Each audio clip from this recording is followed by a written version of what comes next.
Buntan, rapporteur pour avis de la Commission des Affaires étrangères sur le commerce extérieur.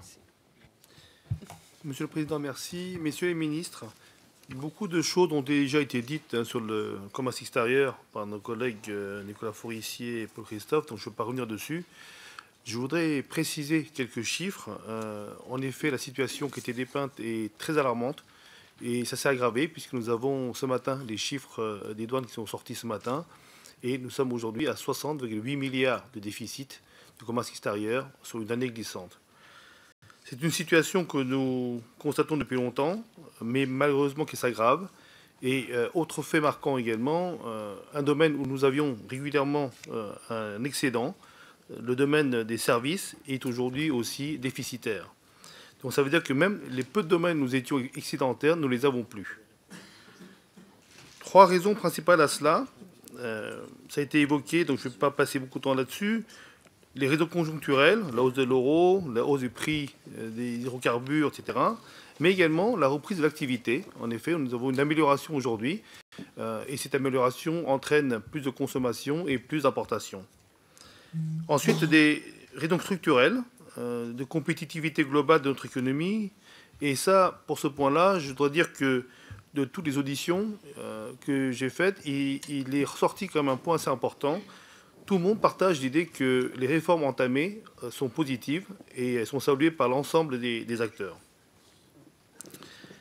Ceci étant, nous avons encore beaucoup de choses à faire et notamment un point également commun qui est revenu, qui était évoqué, ce millefeuille d'organismes qui se superposent, qui se contredisent, qui se concurrencent.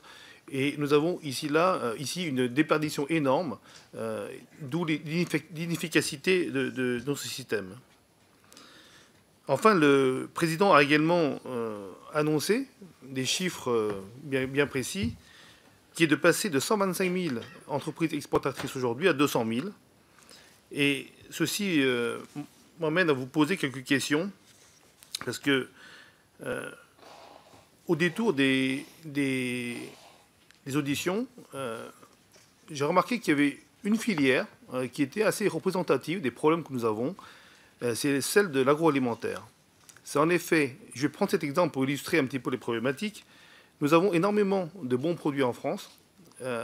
L'image de nos produits à l'étranger est excellente, mais nous n'arrivons pas à exporter. Et dans certains pays, nos produits agroalimentaires sont moins présents que les produits allemands ou australiens. Pourquoi ça? Premièrement, parce que nos entreprises productrices sont en général des TPE ou PME, souvent des sociétés familiales, qui ne sont pas dotées d'un service export, qui n'ont pas les moyens d'avoir un directeur export, et surtout pas les moyens non plus de pouvoir investir sur 1 an, 2 ans, 3 ans avant d'avoir les premières commandes.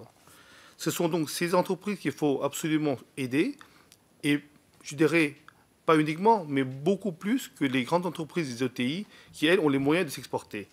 C'est également, je le rappelle, 94% des emplois en France.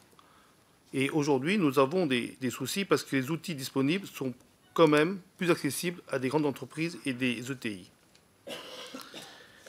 Cela m'a amené donc à questionner plus en profondeur donc, les problématiques. Et l'exemple qui m'a été donné est vraiment frappant. C'est-à-dire qu'une entreprise en Dordogne qui fait des confitures, imaginons qu'elle ait, par chance ou parce qu'elle a participé à un salon et a pu recevoir une commande, elle ne peut pas envoyer 2 palettes de confiture au Japon parce que le coût du transport est plus cher que la confiture. Et avant de pouvoir expédier, il faudrait qu'elle puisse traduire en japonais les étiquettes, remplir les formulaires en japonais, et tout ça, ce n'est pas accessible à nos entreprises qui sont localisées, qui sont très franco-françaises. Il faut donc arriver peut-être à recréer des outils qui permettent de répondre à ces problématiques. D'autre part, nous avons également un autre souci qui est que les budgets alloués par l'État au commerce extérieur ne cessent de diminuer. Nous avons déjà perdu 20% sur les dernières années sur Business France uniquement. Et une des conséquences, c'est que Business France aujourd'hui, pour équilibrer son budget, facture jusqu'à 49% de ses ressources. Donc 49% des ressources de Business France provient des facturations. Et aujourd'hui, on constate qu'entre 2014 et 2016, 50% des entreprises qui avaient accès à l'assurance prospection n'y ont plus accès. Donc, on va à l'encontre de nos objectifs. Un petit point également sur l'excédent que dégage l'assurance crédit.